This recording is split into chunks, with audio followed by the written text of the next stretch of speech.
Listening to the Python Podcast with James, Nick, Gigi, Josh, Sam, and Tom.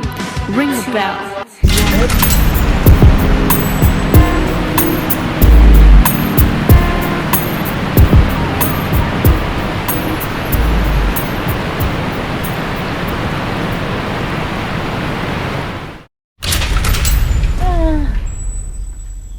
It's been kind of a rough day for me. I'm really ready for a nap. Really?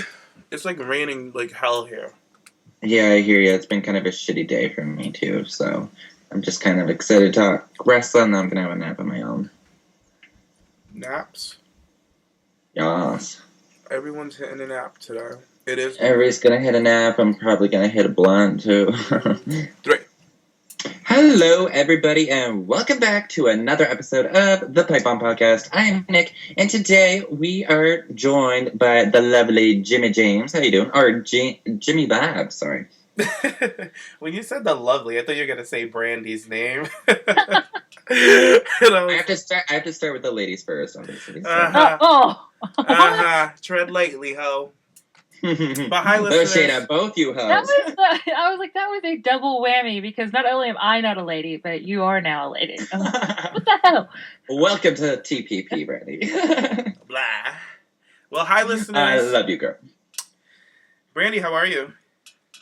I am doing well with my unofficial intro. There's supposed to be fanfare. I'm the queen of the Zaniacs. There's supposed to be small Sami Zayns dancing all around when my name is mentioned. You know when WWE comes back from commercial and Natalya is just standing in the ring? That's Brandy right now. Oh God, Natty, I feel you now. I understand so much more. That's hilarious. So what's been going on with y'all? What do you want to talk about first? You want to talk about Raw? Or do you want to kind of like just do a little debriefing first? We can do a little briefing. What's up with you, Nick? I haven't done a show with you in like forever. What's up? With me? Yeah. Oh my God, I've been so busy. Like, I think I mentioned on the last podcast, I was in my mental health module at school, so I was super busy. We had to do a booklet. I had tests and shit. And now I'm in my family ties module. Mitchell's been working. I've been trying to find work and employment now, and I'm doing volunteer work and stuff at the moment. So I've just been all over the place. Busy bee. And I dropped my network. Because, honest God, I'm going to call them out real quick. I know we don't have too much time, but WWE in Canada, their network package is $11.99 a month. And you know what I have? Nothing. On TV, it's basically what you guys have, I imagine, is like a Netflix type kind of network. No, we just have like an hourly show. So whatever up on that hourly page, that's it. We can't go back. I can't go back in to watch NXT, other pay-per-views. Can't do any of that. Terrible. I was with Rogers, the company. I'm going to shout Rogers out because they were the only one that had it online that I was able to actually go in and like watch all the stuff online. So they had kind of that Netflix package, but not on my TV. But then I switched over to Bell Alliance, and those bitches didn't have anything. They weren't susceptible with my network package. So I was paying $11.99 for bullshit a month. And I'm a poor student, and Mitch and I were just like, you know what? It's time to let it go. So I'm back to my streams. Tee-hee-hee. That's so terrible. So why would you do that to Canada? Canada has given us such wonderful things in the wrestling world. Right. Thank you, Brandy. I need you to join me on a show with Gigi because I hear nothing but Canada shade from that bitch. I mean, I love Canada. Some of my best friends are from Canada. Whatever. Thank you. You hear nothing but shade from Gigi. Everything that comes out of that girl's mouth. So bitter. What she doesn't realize is not all Canadians are like as easygoing kind of deal. Because my friend Tracy's from Nova Scotia, and she would have been like, "Bitch, let me tell you." Oh, girl. I know. I'm on the East Coast too, so I know those Nova Scotia, the Newfoundland people. They don't have any filter. No, I love it. Yeah. Well, but yeah. So that's kind of what's going on with me. What about you, Brandy? How's everything going with you? Things are going random. Random stuff happens to me from time to time. Like I'm getting really bored with working a like 9 to 5 kind of job. I'm just really over it. So I've been pursuing creative outlets because retail is not a creative outlet. And a friend suggested that I do this voice over narration kind of thing, and I actually got hired to do an audiobook. So oh my gosh, congratulations. Yeah, it's really fucking random. But that's exciting though. That's a lot of work though. It can be. Have you done one before? Have I done narration before? Yeah. No, I haven't. So that's why it's kind of interesting. But I heard it's a lot of work. It can be.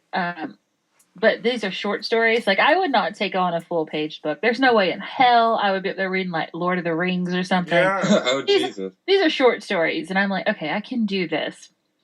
That is so fun, though, and like you said, it's just exciting to have, like, creative outlets, like ourselves with TPP, but, like, finding other things as well, like... Yeah, and, I get to make a little money on the side, so that's always awesome. I know, that's perfect. You have such a great voice for it, too. Very soothing and relaxing. Yeah, you do. I hate my voice. Like... Me too. Oh, I love you guys' voice. I feel like a drunk trucker. It's like I'm working with Paige each podcast. What you guys don't understand is, like, because I came to TPP from being just a listener, right? So one day I YouTubed, like, please, for the love of God, can there just be a show that's about the women's wrestling? And I found you guys, and for a long time it was just you, James, and you, Nick, and I loved that about the show, that how you two sounded and how you bounced off each other. I loved that. So don't take it for granted. So we're not annoying. I feel like sometimes I annoy the listeners. Not at all. Not at all. It's thank you, Brandy. That's so sweet, because we get a lot of shade sometimes from the listeners back in the day. Well, whatever. They can't shade me. I guess I don't know. But they can shade me. I really don't care, because I bite back. And the listeners know that. I be in the comments. James comes at them on Twitter all the time. I know, that's very funny. And when I was just a listener before I got to know you guys well, I lived for that. That was so funny to me. I was like, I love it when YouTube personalities bite back. I'm so happy that you joined us, and like I was pursuing you, girl, for like months. It was like, it's ridiculous. I know, and the listeners were asking about, like, where's Brandy? Has Brandy been on a show yet? Well, here she is, bitches. Brandy's here. She's here for the next hour and a half with us. Yes, and we're getting a double dose, because then we're gonna get that top 5 too. So. Oh yeah, that top 5 later this week. Nick, why don't you tell them about it? Oh yeah, we have a top 5 coming up later this week. As you guys have known, we did the top 5 luchadoras we would like to see in Lucha Underground. James and I did the other week, and we've gotten a lot of great feedback from the females themselves. We've gotten a lot of views on them too. So we're gonna keep that going, keep the ball going, and we're doing a top 5 females that we want to see in TNA. So Brandy, myself, and Samuel did a cute little top 5, and so that will be out shortly. I can't wait. And hopefully we get a big reaction again, like how we did with Lucha Underground, because I had Mandy sliding in my DMs. We had Hanaya telling us that she loved it. Oh, I love her so much. Yeah, they were all like that. We need to figure out a way to pitch this to the Lucha producers, so we sent it over to Lucha Underground. So we'll see what happens with season 4 of Lucha Underground. Oh my gosh, I did not know about that. That is awesome. They have mentioned over there. Yeah, she mentioned Mandy sent me a DM, and she was just like that she loves the Bruja idea, and this, that, and the third. She thinks it's genius. I'm like, of course, duh, hello. But, yeah, so she was telling me that we need to figure out a way to send it. So Nick was telling me about the producer of Lucha Underground, so we tweeted over to him. So we'll see what happens. Hopefully they bite. But I want my chingle. Did we lose Nick? I dropped a second. Huh? I dropped out a second. Oh, Nick, you're here, right? Oh, God. Oh, no. Oh, he's coming back in. Oh, my gosh. I'm looking forward for you guys. I'm there. Oh, when you hear that river, that is Nick. Yeah, that's me. I'm swimming through the river past Sunny and Velvet. Don't mind me. All right, so let's get into the show. Let's get it rolling, guys. Let's talk some wrestling. Yes, let's get it rolling. So I was listening to the show earlier this week that you, Sam, and Tom did, and so I really liked all of your kind of storyline ideas that you were talking about with Natty and Ric Flair and Charlotte and what to go forward with. You were right, bitch. I was right. Can you believe it? Yeah, I mean. But obviously, how fucking dope was that? I love that they brought him out and that it all came out that fucking Ric Flair paid him off to screw Charlotte. Charlotte is hilarious. Can I just say that real quick? Say that again? I said Charlotte is hilarious. Can I just say that real quick? I know she's doing such a good job on mic, and I'm so glad that everything is paying off for her. Like, she really elevated the women's division, and I'll always go back to what I said in the summertime before the summertime when she was in NXT. When I said when Miss Charlotte reaches that fucking main roster, everything is gonna change. There's no way they can have somebody with that much talent doing these basic 3-minute matches. It ain't gonna happen. And look what happens. We got a fucking Chicago screw job. We have a ref gate. We have a ref getting paid off by a Flair. We have a whole new women's division, a whole new rebranded division, and a new championship. And like Charlotte is at the forefront. I'm not saying she is the whole she's a big reason for that, no, but she's Sasha, a big part. There's Becky. Like, I always give Sasha and Becky their love as well. But and all the other women, to be honest, because they've been picking it up the past year. Bugs me. The ring time at the beginning, like the Bellas, Naomi, like. Well, at the beginning, everyone was so like, oh, they've brought them up to the main roster and nothing's happening. They're still doing this with Nikki Bella, and I'm like, you have to let the Bella's storyline end. Yeah. Like it's a storyline; it has to end, and it will be the passing of the torch to the new generation. So, of course, we may see Nikki Bella come back and have a run with the women's championship. I don't know. I wouldn't mind that. I wouldn't mind, not right away. But I'm happy right now with our division. I'm happy with Nikki Bella because his last 2 matches with Charlotte were some of the best of her career, and you could see how far she went, and she was a ring general in that. Like I was really impressed with Nikki Bella. I actually did this thing where I went back and I watched every single pay-per-view match of Nikki Bella's title reign, and I would make notes because I was writing this big article, and like every time I would write a note. Every time it would be like each pay-per-view, new move, sold this better.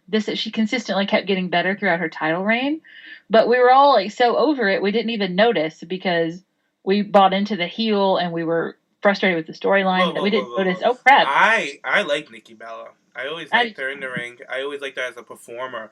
A lot of people didn't like her, and I used to come to her defense a lot and get dragged by Gigi and Tom about it. I did too. Don't feel bad. And Josh too. Yeah, and Josh. And heaven forbid you say anything critiquing Paige, or someone online will like take your head off.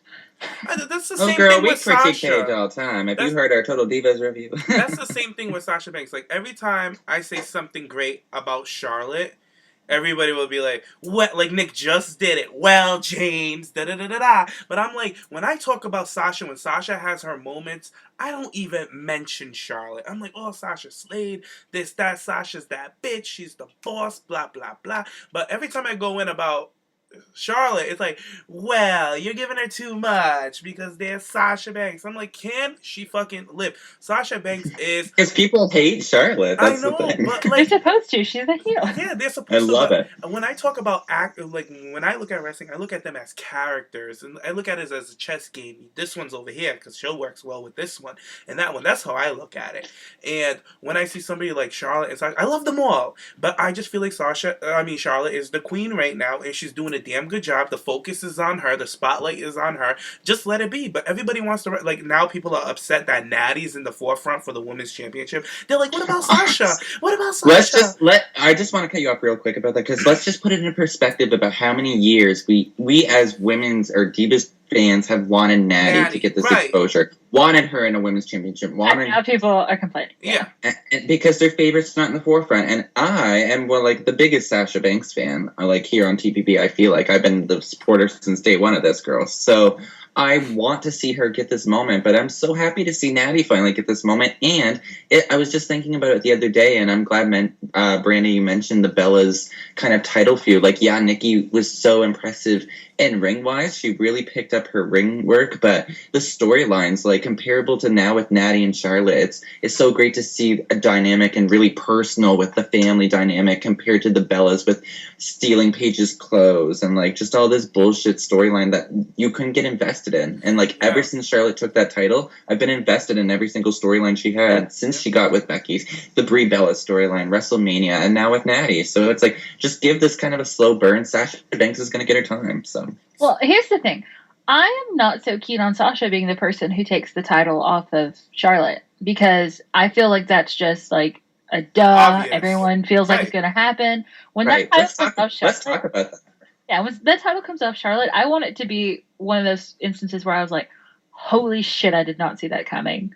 See, my thing is, I want her to beat Sasha. I don't think Charlotte's reign should end, but like, it's kind of premature to think that far into SummerSlam when these two are rumored to go up against each other. But if Sasha's the one to dethrone Charlotte, I'll be okay with that because I love Sasha. I love her.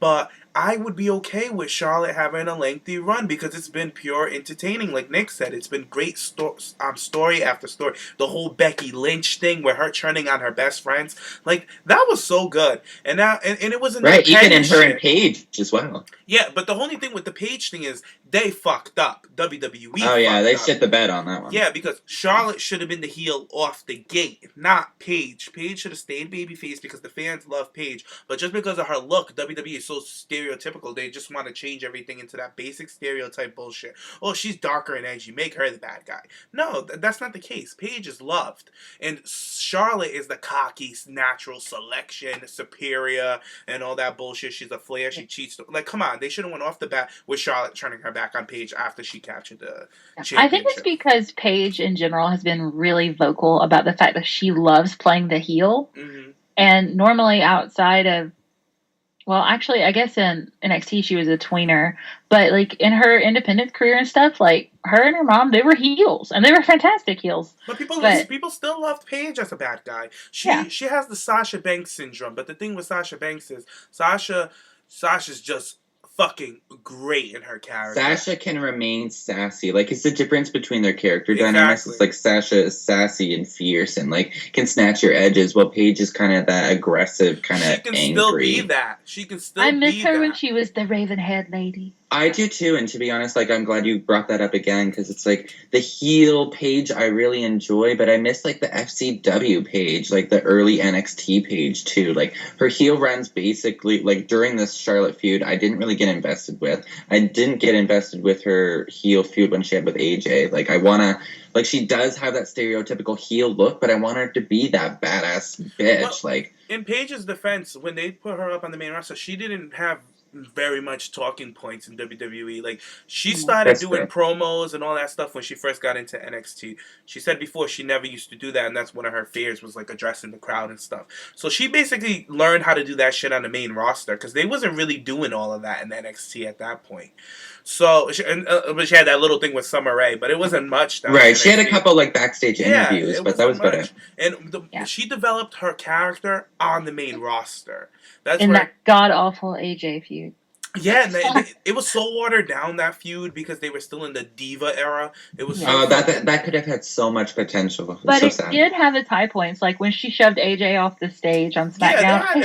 I still see AJ flying off the stage. My favorite point is when she turned on AJ and snatched her and threw her over the announce table and screamed.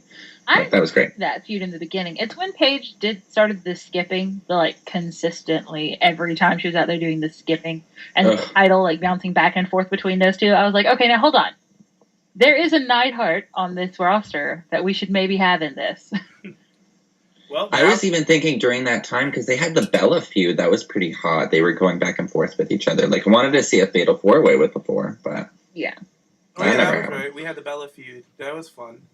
Yeah, that's what I actually enjoyed that. Like, I mean, there was their low points with their segments, but I mean, they did have character development and storyline. Mm-hmm. Yeah. Well, now we reminisce on all the past Diva feuds. Yes, let's go right to the future. So, James, you predicted it, and Charles Robinson was paid off. I loved his little inclusion in Charlotte. Like, I just go back to it. She's just been gold on the mic. Her mannerisms, everything, from her ring work while she's in the ring to while she's actually on the mic. And I don't know why people give her so much hate, but even it's but she's that great of a heel. That's what I have to say. She's even nailed it down to her look. Like when she comes out with the nice blaze, all in black. Notice she wears a lot of dark colors. I think the dark colors look great on her with her white strap belt and her blonde hair. Like, she looks beautiful. And when she looks hot. And when she stands next to her dad just looks like freaking money. Like, all you see is dollar bills. And then when you hear that her dad fucking paid off a referee to screw a heart, because remember the promo that Natty cut a couple of weeks ago saying that she can't beat her because she has more heart than her, blah, blah, blah, blah, blah. I'm glad that they're protecting Natty. I'm glad that every time Charlotte's beaten Natty, it's been from her cheating. So Natty still gets that sympathy. That's what that story is there. And this Natty's still looking strong. Still looks strong. And this is coming off their NXT big match when they first had that big match when basically Natty put Charlotte in the spotlight. Natty was like, here's the new chick. This is going to be the real deal right here.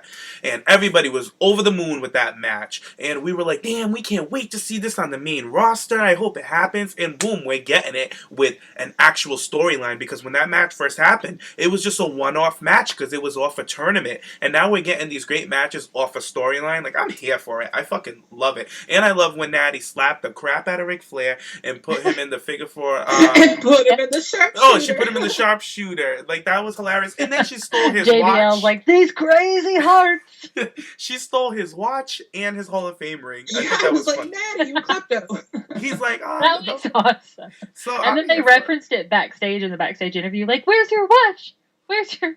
So all of this led to a backstage segment with Stephanie McMahon banding Ric Flair from ringside in Charlotte's submission match with Natty at Payback. So we thought it was going to be a cage match, but I'm okay with a submissions match, even though I feel like it's kind of predictable. But then again, both of these women have submission hold finishers, so it's inevitable. It has to happen. So I'm okay with it. At this point. What was that? I said so does the whole roster at this point. Like, that's true, though. A lot of the submissions are very strong with the women right now. Especially down in NXT. Yeah. Oh my gosh. But yeah, I'm really excited for the submission match. Yeah, a lot of fans, and like we suggested, a steel cage match would be fun to keep Ric Flair aside. But I'm excited for the submission match because, like you mentioned, both these women have submissions, but they also have other alternative submissions that they could put into the match itself. So I'm just excited, and I'm really excited for the fans to see that Charlotte could go one-on-one without Rick, because that's what everybody's been bitching and complaining about. So I'm happy WWE's going this direction. So it will be interesting to see if Natty could get this win, because this is probably going to be the end of their feud going into what's the next pay-per-view? Is it Money in the Bank or Battleground? I think it's Money in the Bank. Okay, yeah. So either or. I'm hoping Charlotte retains and continues on, but it will be good for her to kind of prove to all the fans right now that are bitching about her that she can still kill it by herself. Do you know why I'm so interested in this? Because during the last match, Michael Cole, I think is who it was, mentioned that Natty was taking a lot of pride in the fact that this past year she's added all these submissions to her arsenal. So she's going to be in a submission match. That means we're going to see her, or hopefully we should see her pull submissions we've never seen her do before. And that can lead to all these really awesome setups and spots. So I'm really excited to see that. You know That's what? true. And if you guys remember, like, in a couple of Natty's matches, she has put in new submissions. Like, she's been doing a lot of, like, MMA training with some of the UFC girls. So she's been doing arm bars and, like, leg submissions and stuff. So it will be cool to kind of see her do some more kind of interesting moves. That's what Michael mentioned. But what I'm excited for, I just can't wait to see this finish. I want to see how the hell... I think Charlotte's going to go over clean. I really do, because it's going to add to her character with her beating Natty, because she's going to be even more cocky. I think she definitely should go over clean. Yeah, because she's going to be like, see, I did it without my dad. And then That's it can the build... mistake made with Nikki. That's what made Nikki so trite, is that they never let her go over clean. Mm-hmm. And when she does that, when she beats Natty at Payback, that's when she could get that arrogance and cockiness where her dad, like, I don't need you, Dad. You stay right. She'd here. be like, I proved to each and every one of you that I don't need my old man. Well, not old man, but... I think that's when it'll start, the rift between her and her dad. And that should be definitely a slow build with them, like backstage segments with them, kind of some tension. But I don't want it to end, man. I'm loving it. I know, I'm loving, like, they're the best duo since Lay Cool, let's be real. Oh, yeah, they really are. And it's funny, because I was listening to the Sam Roberts show, and, like, a couple of months ago, he was saying how he thinks that Charlotte should be alone and this, that, and the third. And now he's like done a 360. He's like, I love Charlotte with Ric Flair now. This, that, and the third. Because now there's actually a story behind it. You watched it grow and now you're used to it. You're accustomed to it. And you see Charlotte's very comfortable on the mic now. And she's addressing the crowd and she's addressing all the other women in the locker room. And she's cocky. She's arrogant. And even her facial expressions are everything. Like when I remember a couple of weeks on SmackDown when Natalya had a match with Emma and she came outside and she was like staring down Charlotte and Charlotte's just shooing her away and Ric Flair's like no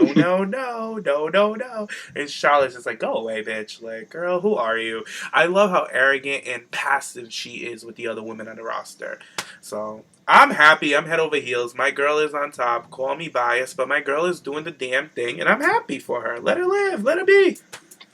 Definitely. I'm just excited to see this match at the end, like we said. But let's move on to another feud with some of our girls that have been killing it as of late. They had a match on Raw, and it was finally the matchup between Becky Lynch and Emma, one-on-one. I love that match. I haven't got to see it yet. Oh, you haven't watched it yet, Brandon? You definitely need to catch that. I love both of them, so I haven't got to see it yet. Now, I watched Raw, but I watched the Hulu version of it last night, and I was like, son of a bitch, they didn't have that match on there. I hate when the women. I hate that the women are always cut because on the Hulu version, there's plenty of crap they could have cut besides an actual good match. For real. That's annoying. Well, Emma looked amazing. So James, what did you think of Becky versus Emma? First of all, I want to say that Emma looks freaking snatched for days. Her entrance was on freaking point. She looked cute. I love her new attire that she was rocking. I love the braid that she has in that match. She's from everything, from her character to her look. Like, Emma's really done her homework and came back to the main roster with a vengeance. And I'm so glad that this match happened on Raw because there's been a lot of build around it. And remember, a couple of weeks, I think on the last show, I was talking to Sam and Tommy, and I was like, I think they dropped it. I was like, I feel like WWE dropped it, and I was like, because I haven't heard of it, they haven't been tweeting about it, nothing.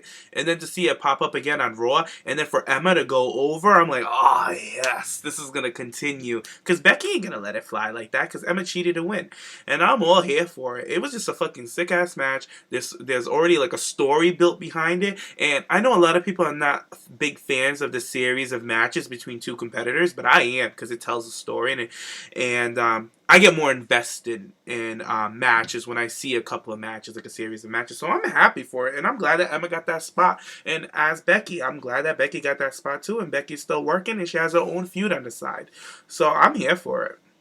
I'm definitely here for it too. And the thing is with Becky, I love her being the ultimate underdog of the division. Because it's like, she's really that great overachieving kind of like baby face. Like she wants to get to that title picture, and it's just all these bitches are just standing in her way. And I love how Emma's in that picture now, and I love how she cheated to win. And I love that new finisher that she pulled out too. That I don't know how to pronounce it. The Michinoku driver. I thought that was brutal. You know what I thought? Michinoku driver. I thought that was like homage to Dana Brooke. Like when she hit was, but it looked pretty devastating. She kind of like landed on her head. It looked good because Becky can sell a move. She's a stunt woman. So oh yeah, I love how Becky just kind of going back to when Becky sells the Rampage. Oh, that's Rampage. Yeah, so I think it was a little homage to Dana Brooke. Well, maybe because it looked very similar to Dana Brooke's finisher. Oh, it did. Dana Brooke kind of has more of a throwout with it, but hers was more like a package. Dana's is really nice. I like Dana's. I do. I do. I appreciate it. What is up with Dana, by the way? Is she still out injured? Or no, I watched her wrestle in the NXT live. She's cleared. She's cleared, and she was back, and she's bulker than ever. This girl looks bulk. She looks like she's ready to whip some ass. She looked good when I saw her, and she had a great match. She was in a tag match with Alexa Bliss against Bayley and Carmella. Yeah. So she's back. I like that Emma's character has transitioned so well on the main roster because down at NXT she was really getting overshadowed by Dana. Dana Starr is just getting up there. I feel like towards the end she started to find herself. She started to find her character towards the end. And I think that's because Dana had to have that back seat though because of her injury. That's exactly why. So, and then because she had no choice but to step up the motherfucking game. And with Dana being her mouthpiece helped her out a lot because Dana was so entertaining outside of the ring. Oh, I love it. And then she had those great matches with Asuka that helped her out big time. I think that's when had WWE noticed her and picked her over Bailey to come back up. No, not Bailey. What's her face? Who? Carmella. Oh, yeah. So what's her face? I don't know. You know what, Carmella. She's the hottest chick in the ring. I gotta say something about Carmella. Oh my god. Okay, well we'll get to her. Yeah, we'll talk about it when we get to NXT. Yeah. Is there anything else that you guys wanted to mention about Raw? Like, what was there anything else that big happened on Raw? I want to mention that I love the fact that Miss Lana came out to celebrate with her boo winning the Battle Royal Rusev. I'm glad that they're back together. I love that interview that they did on WWE.com when Lana explained why she wasn't a part of the League of Nations and just dragged them for days. She was just like, I knew it was going to be a failure from the start and I'm not going to be a part of the failure. And I said, I don't associate myself with failure. Yeah, she's like, I said, go have fun. And look what happened. It failed. she was like, I don't surround myself with failure. And you know what? It was so perfect. That's all she needed to say. And that's why I'm like, why can't they better air this fucking shit on Raw next week. They air those interviews on SmackDown, so. Oh, they did? Yeah, they usually do. I don't think I watched the full SmackDown, but I did watch a little bit of it. I hope they do, because it needs to be addressed. And the audience needs to know why Lana wasn't a part of it, and why Lana was off doing her own thing when Rusev was... It needs to be that connection. You need that bridge to get to the other side. It was so simple, and she did build that bridge. It was so simple, and she literally just went, bam, bam, boom, boom, boom. And I was like, oh, got it. Done, bitch. That's all you got to say to me. And Rusev was just talking about how, yeah, we did have fun, but it was a failure. And I needed to be with my Lana, because this is how I win, and blah, blah, blah. And now they get... She's the only one I could trust. I'm so excited. Yeah. I'm sorry I keep cutting you off, James, but I'm just so excited to see them on Total Divas together, like how they mentioned that. Yeah. And to see their dynamic as a couple, like, because I love Rusev, like, I really do, and I want to see kind of his personality with Lana kind of going on, and, like, I feel like she's going to keep this Russian gimmick and the Russian kind of accent through it, so. I don't think you think so?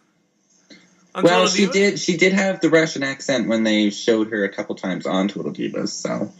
I don't know. It's going to be tough to uphold a Russian accent and then to do media and put over Total Divas. Like, say if she's asked to come over here and on E! News, because I know that the Bella Twins have done it, Paige has done it. What if E! News asks her, and then she's going to have to go put up her fake accent? I think it's a reality. I think you drop it by then. She's going to have to drop it for the reality. It's a reality show. And to have her go in as a character wouldn't make any sense. Because nobody else is in character on Total Divas. That's true. They only go by their WWE slogan name. I just think because they did showcase her and she had the Russian accent, we were all wondering about that. Well, she wasn't like a main cast member. She wasn't getting paid to be on the show. So I think she's gonna drop the accent, but I guess we're gonna have to wait and see. She has to me. If she doesn't drop her accent, I'm gonna think her whole storyline is fake. I mean, like, this show's scripted. It's bullshit. You know what I mean? So, interesting. It is going to be interesting. I know, because, I mean, if she's going to cry, her accent's going to break, obviously. Yeah. Like, it's going to be really interesting. I think that she'll drop the accent and she'll just be, like, in her CJ Perry voice. But it's going to be crazy to get used to hearing her talk like that. That's what I'm thinking. Because think about it. Because she's the only woman that still has that mystique to her character, right? That's why she was a tough character to pick for Total Divas, because she has that mystique with her character. But think about it. She was talking about how she's preparing for her wedding. When Total Divas films her wedding, is her wedding going to be in her accent? Is she going to say her vows in her accent? Oh, God. Like, that's what I'm saying. Like, are you going to be all kayfabe throughout the whole thing? Like, I appreciate Lana being kayfabe and holding on to it. That's very traditional wrestling. They love that shit. But to go on a reality show, girl, you're going to have to drop it. I'm sorry. You're going to have to... We just have to suspend our beliefs when we watch Monday Night Raw. We know it's a scripted show, and we know you're playing a character. It's okay, WWE. You know what I mean? Like, I think they will have that, because I think they're trying to really start, like, making that a thing. Like, these are characters on a TV show, and here are them as real people. They're real life. See That's the difference? See the difference? Stop saying it's fake. It's a show. Yeah. Look at... You know, that's another thing about it when people be like, oh, wrestling's fake, blah, blah, blah. Why do you watch that shit? And I'd be like, huh, do you like movies? You watch movies? Yeah, that shit's fake. Why do you like that shit? It's entertaining. It's entertainment, blah, blah, blah. Like, the Bella Twins are the best examples. Look at fucking Nikki Bella. She is so separated from John Cena on the main roster, but I'm told the Divas, you can't get this girl off his right ball. And... on main roster on the Monday Night put Raw. them together for a little bit. Huh? You think so? I want them to. I think her second when run. she's on her way out. I think her second run when she comes back, they'll do something with her and Cena. You think so? Oh yeah, Nikki's established now. Everybody knows it's. Huh? What if, let's say, Rusev picks up the title? Of course, he's got Lana. He picks up the U.S. title. And when Cena comes back, he has Nikki with him to feud with Lana. That would be great. I would like a build for it. I would want, like, Cena to get screwed, like, maybe once or twice, and then when Lana goes to do it for the third time or whatever, that's when Nikki Bella comes out. It would be a big pop. Can look, but you can't tell. Yeah, like, it has to happen because everybody knows that they're together. Nikki's established now. John Cena's doing interviews, promoting. Hey, what a great way for her to return, though. Like, that would be her return to help Cena. It would be great because Cena. I would love that. And Cena's been talking about her a lot because I've watched all his promotional tours. He went to do all these interviews and stuff promoting that show American Grit, which is good. If you guys haven't checked that out, go check out Cena's show. But he always talks about Nikki. He's like, I love her. She changed my views on marriage, blah, blah, blah. So I'm like, he's really into this chick. So why wouldn't WWE put them together? Like, I'm over it. Well, yeah, because Nikki is essentially as big a star as he is, really, as far as, like, outside of... She's a bigger star than most other superstars. Nikki is a huge superstar in WWE. I know she has a lot of haters, and she has a lot more fans. This girl got the most followers than anybody, any of the women in the division. Nikki Bella has the biggest following. So why not put her with Cena? That is her man. Everybody knows it. Yeah, I mean, we got all that Brian and Brie. Yeah. Time to get a little Nina going on. Yeah. That's what I think is going to happen. Like, I feel like that would be a great transition to have her come back, have a little feud going with Lana, because, Lana's been training, so we could have a little Nikki-Lana match. I don't know. Like, I feel it's definitely good for Cena's too, for his character, because he's been just so dry and stagnant for so long and for so many years, and we're never going to get a heel John Cena. So why don't we get Cena with the female? Exactly, because there's something about him and Nikki together that just makes John so freaking lovable. So why not? I mean, it would be great, even though she's a heel character on WWE. The way he looks at her and the way he treats her on Total Divas and stuff. It's very lovable, so it would be nice to see.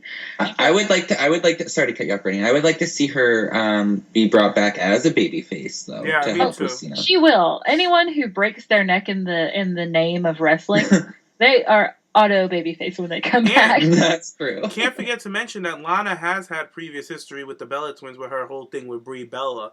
So it'd be like another thing for Nikki to get back at her. Oh, now you're coming for my man, bitch? Oh, hell no. Yeah. You know what I mean? Oh, sorry. No, go ahead. Well, I was also thinking as far as we haven't really seen Lana in ring like one-on-one with someone. We've seen the kicks and stuff like that.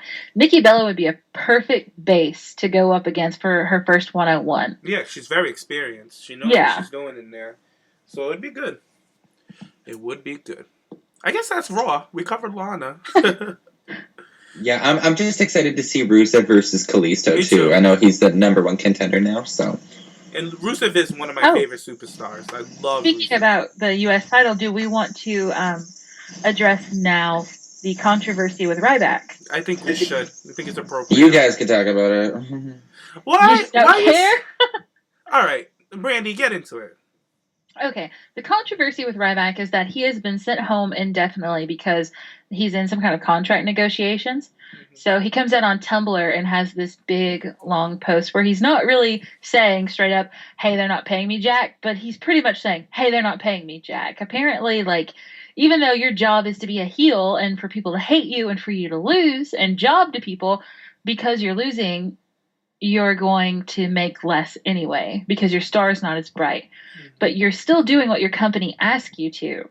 So, I mean, I totally get a situation. And he did have a point with the fact that not only are the baby faces getting more money, they're also getting that boosted merch sale. Yeah.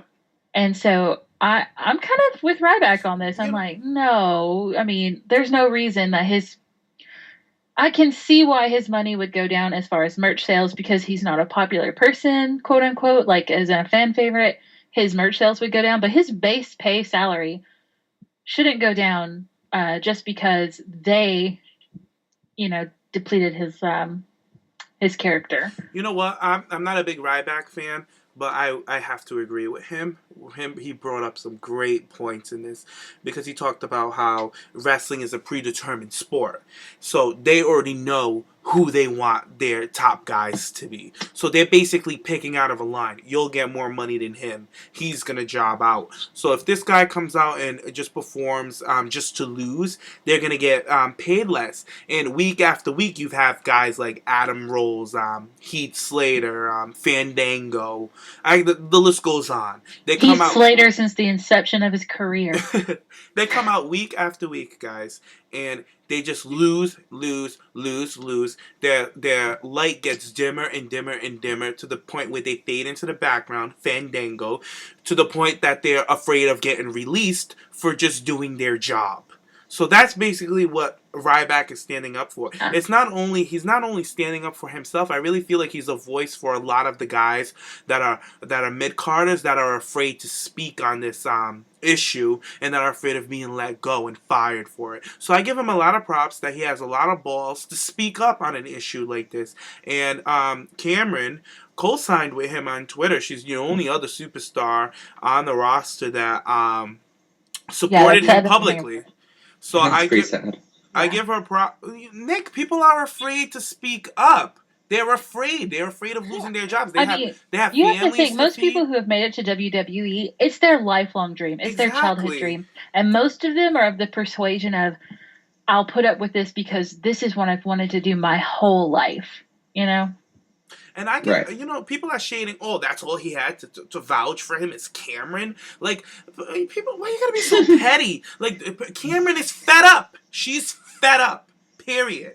She's sick of the shit. They don't even fly her out. I just said it was sad because it's Cameron. Because she's just nothing's going on for her. Exactly, Nick. There's even less going on for her than there was for Ryback. Right. I mean, here's the thing. I definitely agree with what you guys are saying, and I feel sympathy for the superstars that are essentially the jobbers.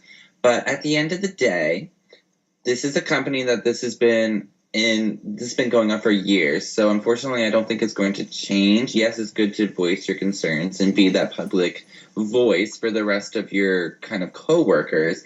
But I don't know. I just kind of feel like it's ill timing for him because he wasn't saying any of this stuff when he had his Intercontinental title reign. He was only bringing this stuff up when he wasn't in the limelight in a feud, when he was losing in a feud and putting other people over. So I've just never been a big fan. We don't know that. Hold on, bitch. We don't know that. We don't know what went on with his conversations backstage with these guys. These guys backstage are his friends. People need to realize that Ryback is a character. He's well-liked backstage, even though he had his thing with CM Punk. But hello, everyone. A lot of people backstage had their thing with CM Punk. I don't care about that. But I'm just saying, a lot of people like to give him that crap because of the whole CM Punk bullshit. But, whatever. CM Punk dragged him. He dragged CM Punk. Whatever. Boom, bam, bam. I'm over it. Two men, they got into it. They're over it. Done. But that's not to say that Ryback didn't have other friends backstage. We don't know his conversations with the other guys backstage. We have no idea. And if you read his Tumblr post, he was talking about how the other guys too as well. He was not only talking about himself. He was talking about how the other guy, everybody, they leave their families, they put their bodies on the line. And then for him to come out and just keep losing match after match and getting paid less money while guys like Randy Orton just win match after match after match, top spot, bam, bam, bam. All he's saying is, I don't care if they have merchandising. He's like, yes, if they're baby faces, if they're popular, give them the merchandising. Let their merchandisers pop up. Let them make their coins off that. But pay us equally. Don't give us the chump change. It's a predetermined sport. You know who's going to win or lose. This is not boxing. This is not UFC, which is an actual combat sport. What you put in the ring is what you come out with. So that's all he's saying. And so do you think, I agree, I'm not disagreeing with Ryback. I just think it's kind of ill-timed. I feel like if it was somebody else, how he brought this issue up. You're basing this off the assumption that he's just saying it now because he's just now but Ryback has been on the downward spiral for a while now, and it's taken him this long to say something about it. Yeah, he's been on and off. That's true. To be fair, I'm just not a fan of him, so I've never followed his stories or anything going on. I don't care too much about the Ryback character, but Ryan Reeves, the person who plays Ryback, is an incredible human being. He's a good guy. So when he said something about this, I was like, okay, I'm going to listen to this. And he's saying this is his lifelong dream is to be with WWE. And if this gets him fired, so be it. He's like, he's like, this is my dream. This is something I wanted to do my whole life. And if me speaking up on this issue and it gets me fired, that's fine. He's like, but I'm just not at the point where I feel comfortable enough to sign another contract. Basically, he let his fans in on the reason why he's not re-signing yet. He's thinking about it. And there's a lot of people on the roster that are fed up that feel the same way Ryback feels right now, but they're afraid to voice their opinions. And the only one who co-signed was Cameron, because Cameron is on her Snapchat, she makes videos, and she talks about how frustrated she is with WWE. They wouldn't even fly her out to fucking Florida and have her go do NXT live shows and stuff like that. They don't do that shit. That's why Cameron does her side shit. She gotta eat. She gotta eat, and she's frustrated. She's at the point where I feel like if they fire her, she don't give a fuck. Trust me, Cameron will be alright if WWE fires her. If they fire her, right. it's their loss because she's a talent. She is a talent, and she's an incredible character actress. She is. And she's getting much better in the ring. I think she's just fine in the ring, and I think that she would be fine to do matches. But she would elevate whatever person they put her with as a manager. And, at this point, she would totally jump on that kind of deal. So, yeah. WWE, I don't have a lot of sympathy towards them when superstars are upset with them for the simple fact of every Monday night we watch them mismanage their talent. Exactly. So every Monday night. You have enough money to hire the best. Have you ever looked at like everything that you have to be a writer for the WWE? There's all this writing experience, screenwriting experience, you have to have at least your bachelor's kind of deal. It's a big ordeal. You have to be college educated and all this. The one thing it doesn't say is be a fucking wrestling fan. So yeah, the people who write the show are quote unquote qualified to write shows. They're TV writers, but they're not qualified to write wrestling shows. They're not passionate about it. They're TV writers. They're not wrestling fans. That's the thing. And they mismanage their talent. Look at perfect example. Tyler fucking Breeze. This guy, my babe. This guy was a star on NXT. Everybody loves him. They brought him up to the main roster. Job him out. Whatever. Let him lose.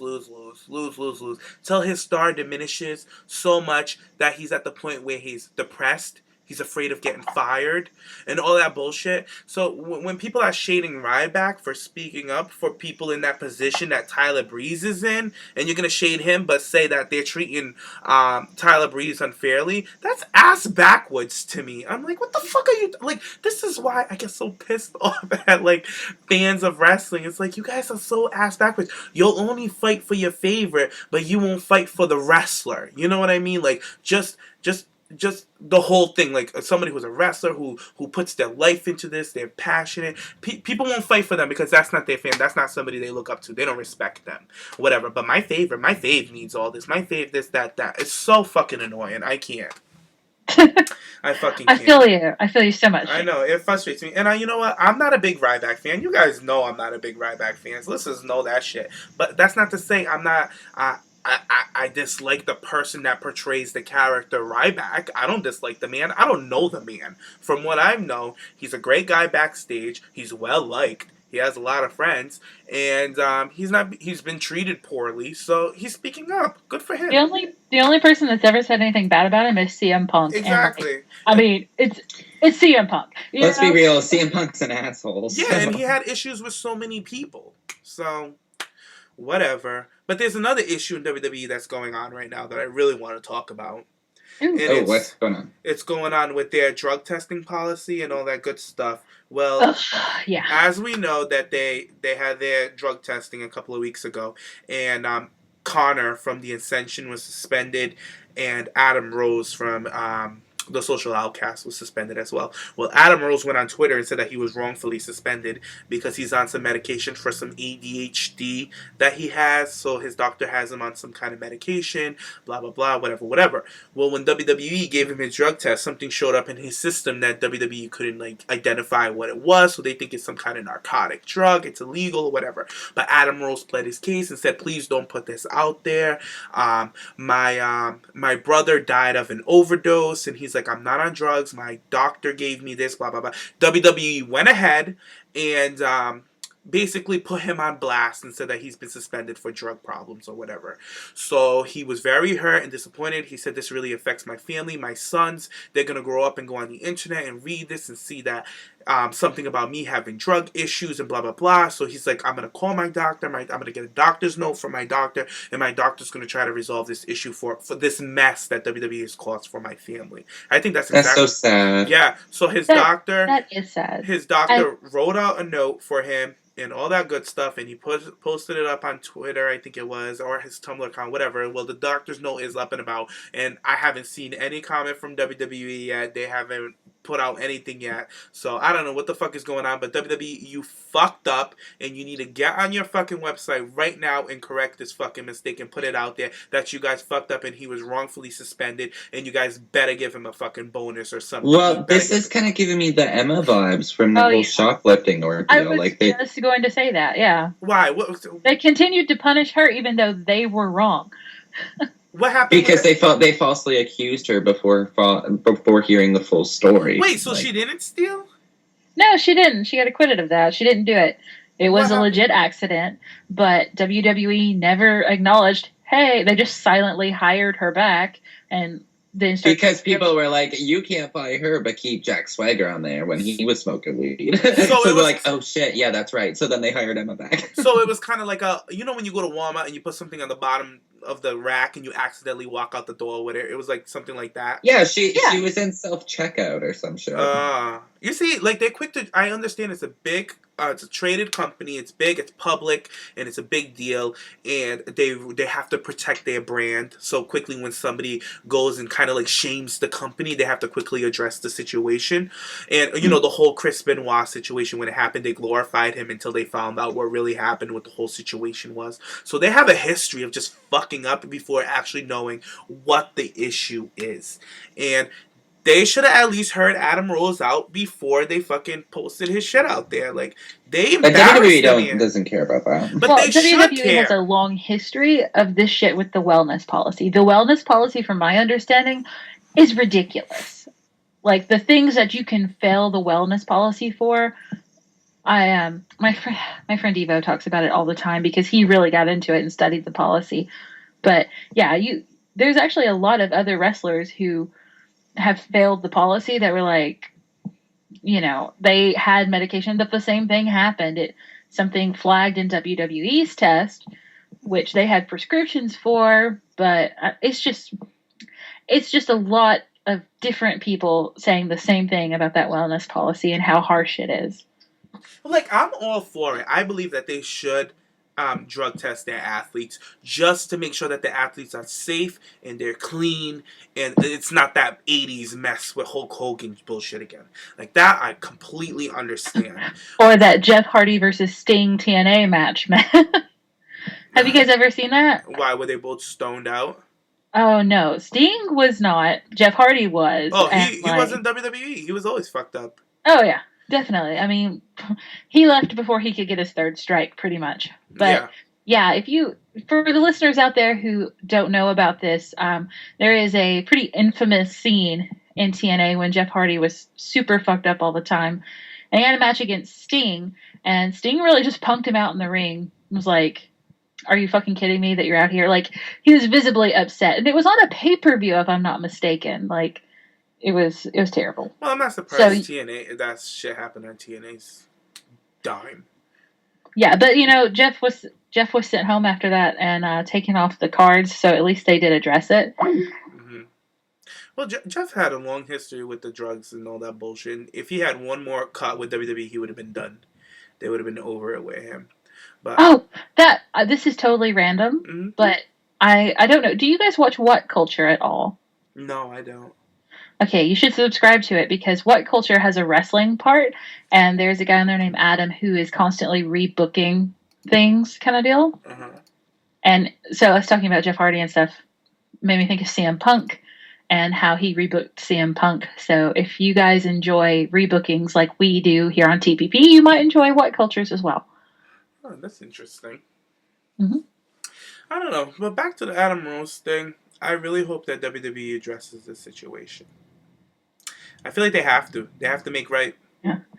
I think that like a lot of people probably look at Adam because like towards the last little bit, Adam Rose has really trimmed up. Mm-hmm. He's gotten very thin. And I know a lot of people were making jokes about him being like heroin chic and stuff. And now, you know, they pop out this drug thing and I'm like, oh my God, great. Because no one's ever going to follow up on that. They're not going to be like, because they'll see the headline, even if the little headline is down there in a small corner that is corrected. The fans aren't going to notice that. They're just going to be like, oh yeah, that guy, you know, he looks all skinny and gaunt now. And he got suspended for drugs, man. No. Did we lose Nick? I think we did. I'm trying to find the topics so I can get... Oh, here it is.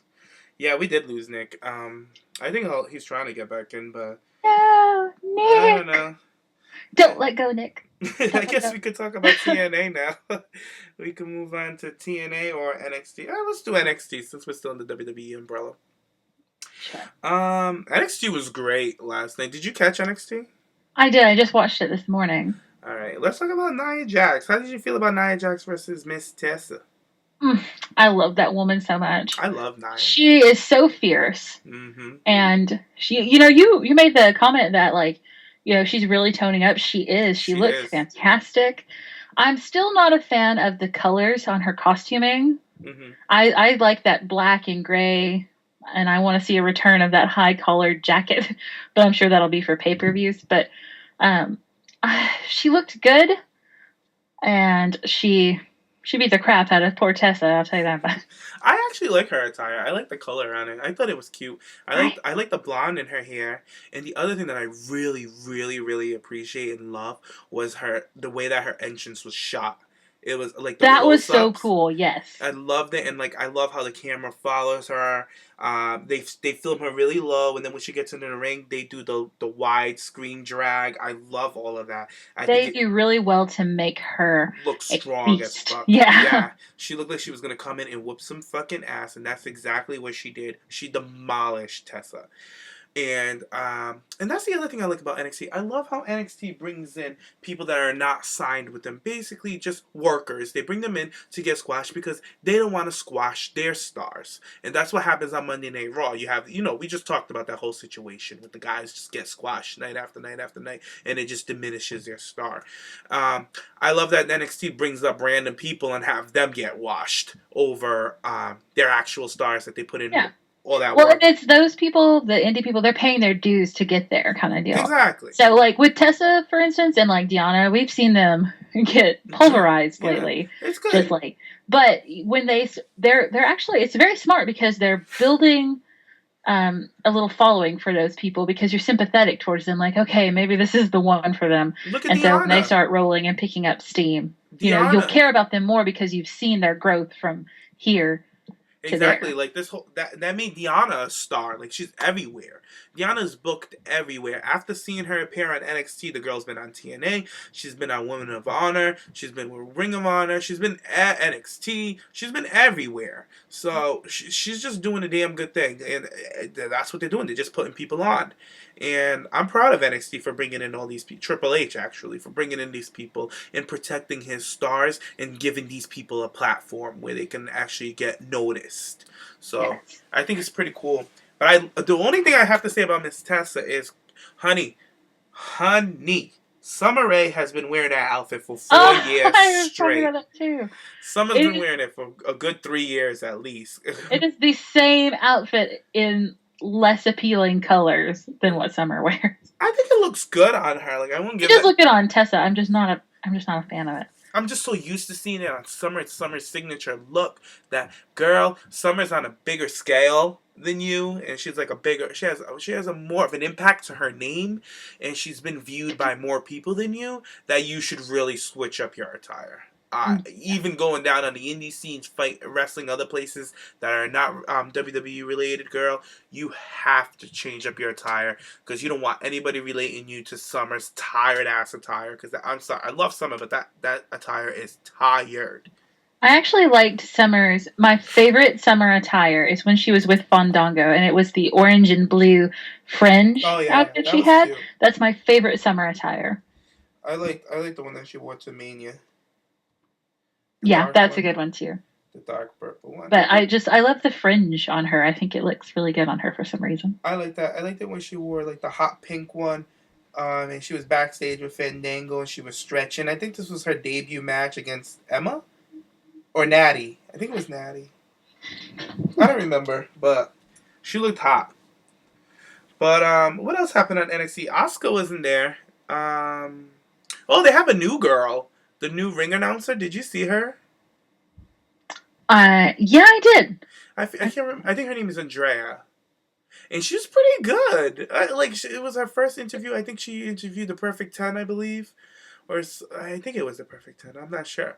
But she did pretty good in her interview. She was very engaging. She showed a lot of personality. She's small as hell, but I noticed that they love smaller girls to interview these guys to make these guys. Well, yeah, because it makes them look huge, and Vince loves his big guys. Yeah, so I can see why they have a girl like her there. But she's pretty. I like her. I wonder where she's from.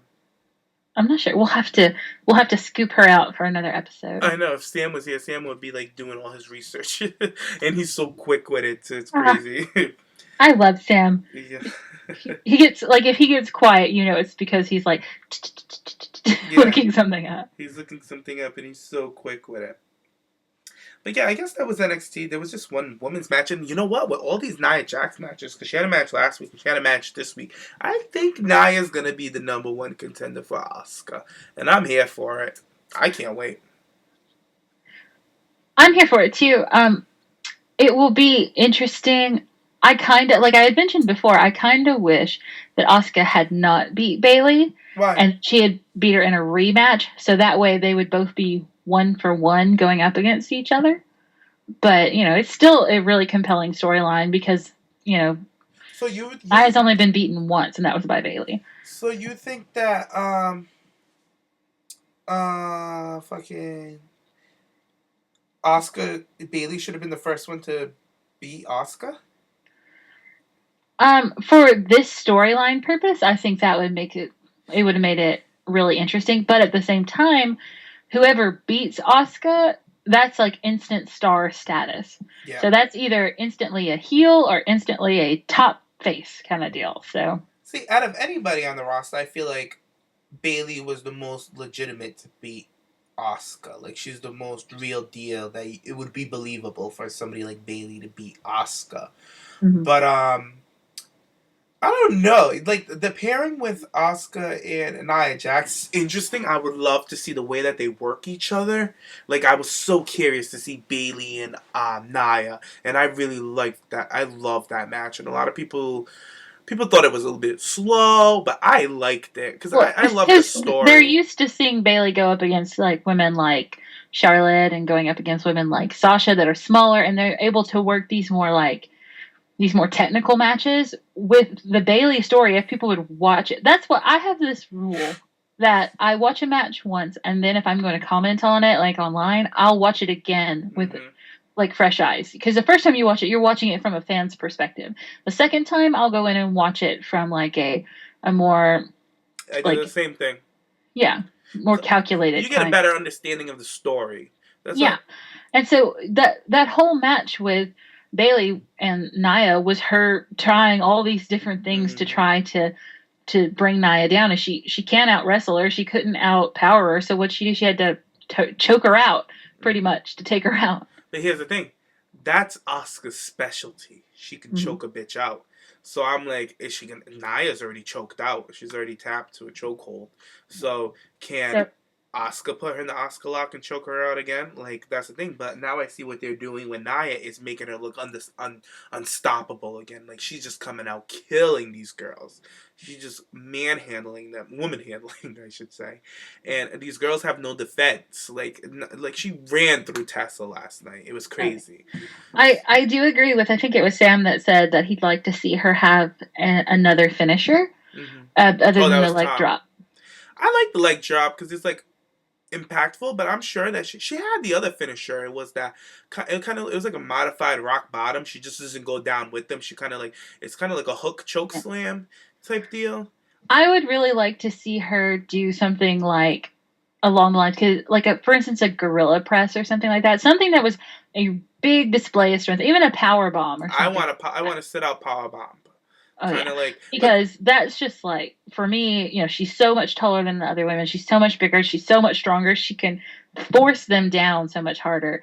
So, like, that, if she had an impactful move like that, it'd be lights out. Like, if she hit, in my opinion, if they were going to book her to go over Asuka, that would be the way to take Asuka out, is just straight up knock her out. So. I don't know. I don't think she's going to be able to go over Asuka. I don't know who's going to be the one to dethrone Asuka, because Asuka's been undefeated since she's stepped foot in there. It's going to be tough. And you know what? Nia can take a beating. I can't wait to see Asuka's quick pace kicking and slapping all over Nia Jax. So I feel that it will be Athena to go over on Asuka. That's who I feel like will go over. Yeah.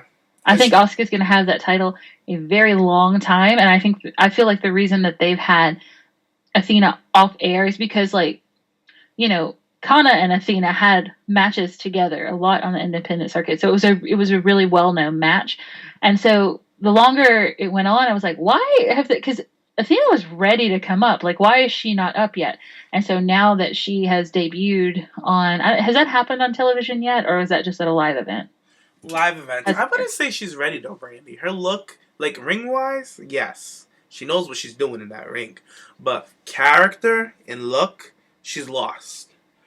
Yeah, but that's something that, you just give it to the queens that are the WWE makeup department. I know, but like, she has to input though her look. No, it's not only about her whole look. Like, she came in, she was a bit, I hate talking about women's shapes, and then people be like, well, you like Nia Jax, Nia's a big girl. Well, Nia fills it. She fills the character, and it works for her. Her look works for her character. Athena's very agile, and she's quick-paced, and she wears cutouts. She has a short top and a bottom, and her stomach's exposed. And I said, she's not on TV yet, because WWE probably feels like she needs to trim down a bit. Because it's, you know what, at the end of the day, it's show business. You gotta look good. Period. That's true. You gotta look good. And speaking of people that look good, though, where is our Billie Kay? I'm worried for Billie. I really am. Yeah. I am. I'm a bit worried. I don't know what's going on. I feel like her character right now is starting to be kind of like in shambles. Like, they're just throwing whatever at the wall to see what sticks. I don't think that's going to be the character she re-debuts with, because it seems like she really has a solid stance on it right now, and they haven't debuted it yet, so I don't think they're going to go with it. I don't. So that's why I'm a little worried for her. Well, they got rid of her manager. Yeah. And I loved that. I loved another guy managing. But it wasn't like a dating relationship, or it wasn't a father-daughter kind of thing. It was just... He represents her. Yeah. But the other thing, since we're talking about the other women on the roster, I want to talk about Miss Carmella a bit, because I know I mentioned her earlier in the show. Carmella. Do you know what I'm going to say about Carmella? Maybe. We'll see. I don't like that print thing that she has going over her eyebrow. I don't like it, the cheetah print thing. It looks too much like Charlotte's Flair thing, and you're going to get comparisons. You don't want that. Yeah. And Carmella, and she doesn't need it. That's the whole thing with me is, why are you doing that, girl? You don't need that. You know what I mean? Like, you already got a character. You got the cheetah print. You're the fabulous chick in the ring. Bada boom, bada bing. You're with, like, she has so much. And then she had that. See, I had an issue with her and that "Bye Felicia" catchphrase through. I'm so glad she dropped that bullshit. And WWE told her, let that go. Let it die. Because it just wasn't happening. And then now she's going with that cheetah thing. I'm like, no, that's Charlotte's thing. It's not me being biased. That Charlotte's my girl. I just feel like it's too similar. And if you look from afar, it's going to look like she got gems on her eyes. Like, it's like, that's a really real thing in women's wrestling. I remember it was Trish or Lita one, they were talking in an interview years ago, and it was like, you were very protective of each other's movesets and looks, because no, you can't do that because Lita does that. No, you can't do that. Trish's, that's Trish's. Like, it was a way to keep the women different and easier to tell apart. And so, yeah, no, I don't understand the, like, piggyback. Like, that goes back to Tessa wearing Summer Rae's hand-me-downs. Exactly. Like, Carmella had the whole Scully ordeal going on. Like, she had the cute little Scullys on. She has her hat. She has the nice jacket with the boxers. And, like, girl, you don't need to put the cheetah print on your face. You don't need it. Put it, like, if you really want to incorporate cheetah prints on you, do it on your shoulders. Do it somewhere else. Oh, yeah, that would be super cute on her shoulders if she wants Do it like that. Yeah, do a little paint. Have the makeup girls put your little cheetah dots on your shoulders. Do it somewhere else. Do it on the back of your neck, going down your back. Do it somewhere else. Don't put it on your face over your left eyebrow like Charlotte fucking Flair. You're gonna get comparisons and you're gonna catch shade for it. Because at the end of the day, Charlotte did it first. Period. So that's kind of how I feel about like Liv Morgan. I like Liv, but her character, it's. Is it a character? I think it's pretty much just her, but See? Yeah. I just felt like it was too similar to what Carmella was doing, like gangster girl, like Jersey girl. You know what I mean? Like Carmella's princess of Staten Island, and this girl's I'm just the ghetto queen from the 401 or wherever the hell she's from. Yeah, and I'm like, you look like you're blonde hair, blue eyed, and you look 12. Like this is not the persona for you. No. And there's a way, because I was trying to think of different ways for Liv. I was like, well, I know like Carmella has the Staten Island thing down. For me, she has got it. Her character is perfect for her. But I was trying to think of ways to make this Jersey pizza loving sneakerhead a character for her that had some femininity to it, because her character has no femininity to it. You know what she needs to do?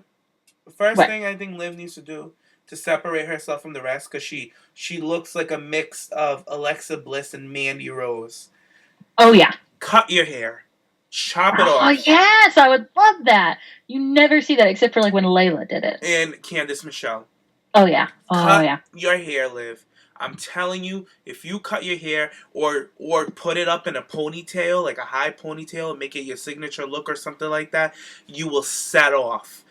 You gotta separate yourself, because she ain't doing anything with her hair anyways. It's just long and straight. That's it. She just has long straight hair.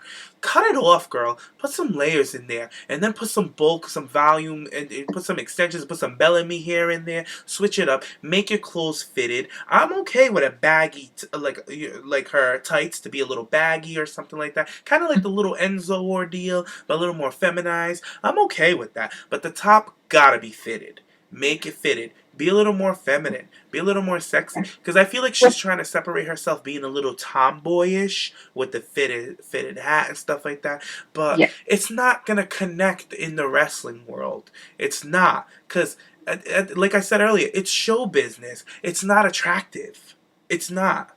I don't find what she wears attractive. She looks like she just got out of the gym. She really does. She looks like she was working out at the Performance Center. They were like, hey, so-and-so can't make it. Can you fill in? Yeah, I'll do it. Yeah, sure. It's like when Paige had the greasy hair on the Stone Cold podcast. Kind of like, let me just run over here. Exactly. Yeah, and, there's like, I think that she should, okay, there's this rumor that Enzo and Liv are together. I don't know if you know about that rumor kind of deal. I can see it. Yeah, I think it would be adorable. But I was like, if that's so, then you need to ask Enzo how to dress you, because I know he dresses like crazy, but it works so well for his character. So he knows how to put it together. And plus he's that kind of, I feel like her character is like a watered down version of Carmella and Enzo and Cass's kind of deal. Or a very skewed version of theirs.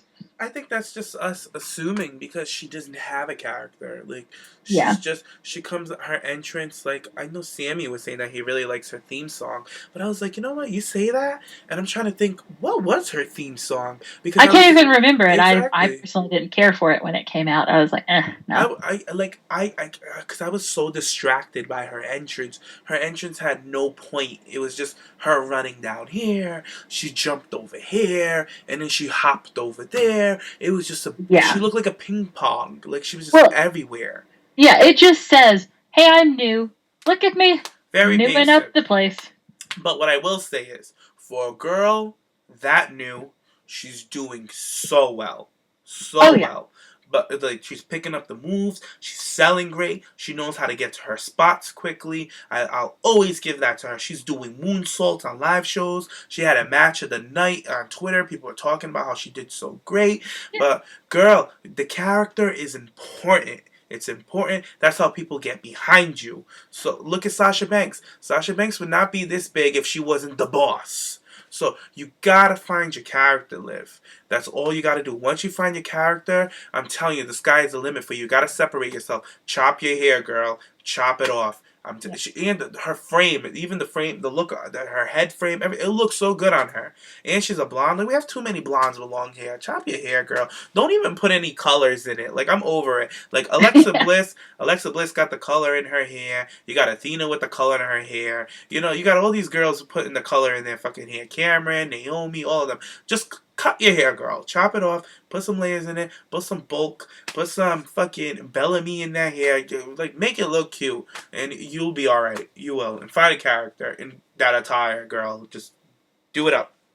Let me ask, the women's roster at NXT is pretty huge now. It is. It is either the size of the main rosters or maybe a little bigger.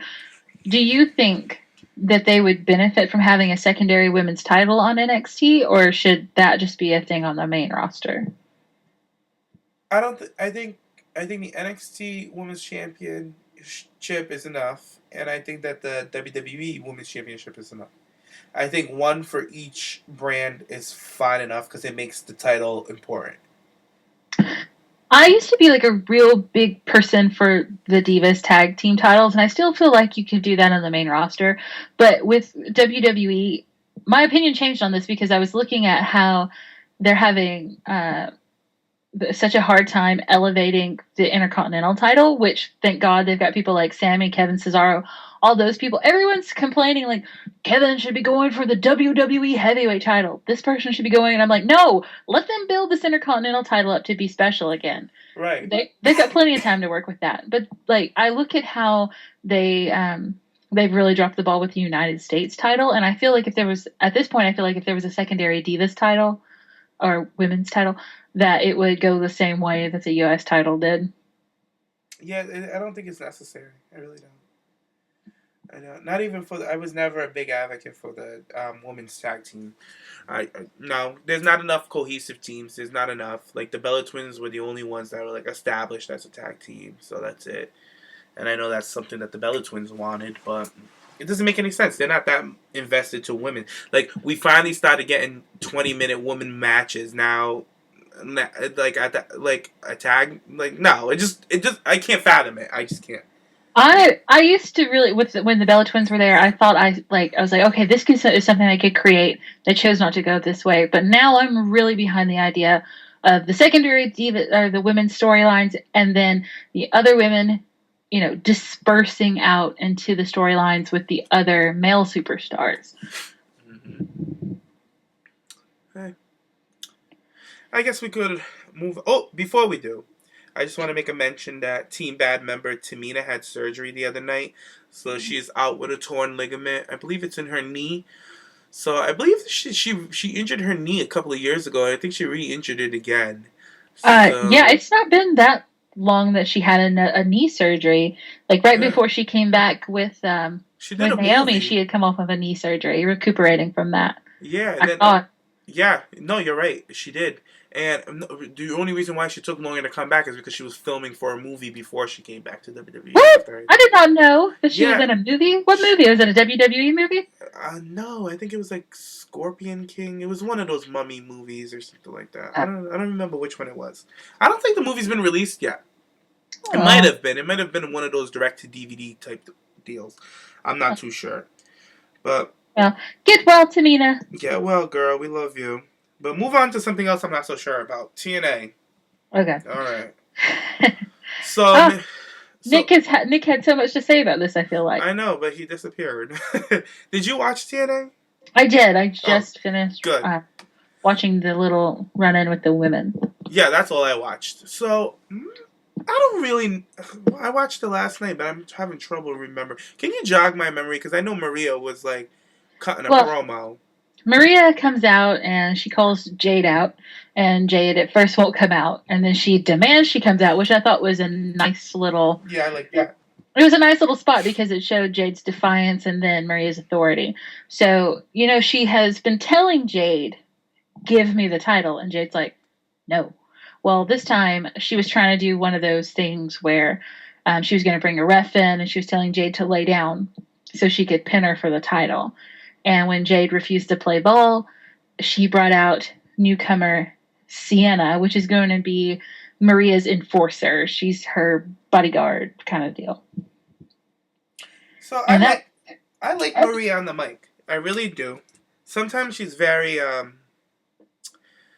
want to say oh man, how could I say it?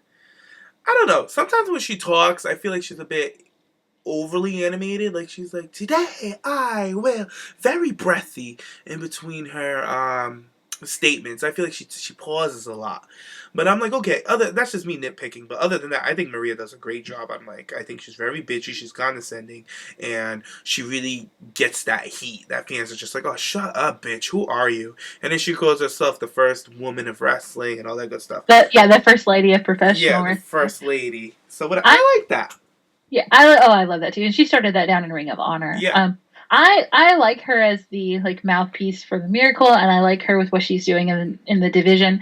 She does get really annoying with that da da da da, but that's because she's channeling that kind of like televangelist kind of stuff. Yeah, it's like a motivational speaker. Please send in your seed money, and you will be blessed. You know? It's very motivational speaker, and they are supposed to be annoying. So I guess she is doing a good job because I just can't stand it. Sometimes I'm like, oh God, Maria.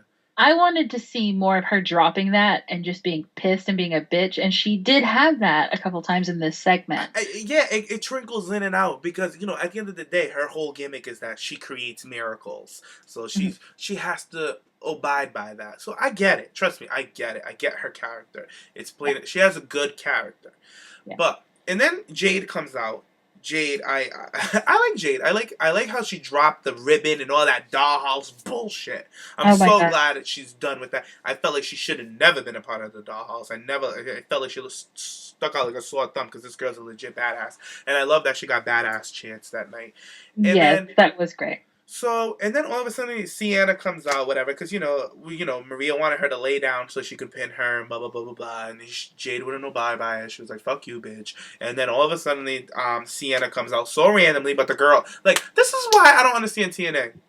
This girl's brand new, and you're bringing her in for a fight, but she already got a Tron and entrance music, TNA, really? Did she have a Tron? Because she had her name came up, and I'm like, let us guess what her name is. Let us be like, who is this woman? And then in the next week, you can let us know what her name is. You know what I mean? You gotta suspend your audience, or the next segment or something.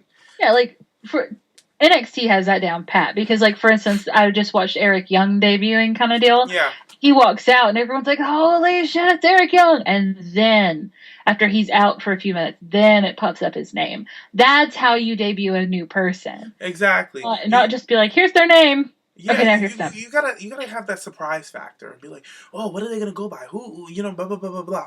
But whatever. And Eric Young is a big time name, so I can see why they posted his name up there. They were like, oh, blah, blah, blah. But Allison Kay is not, Sienna's not known as Sienna. Everybody knows her as Allison Kay that watched the indie route or whatever, the women's indie route.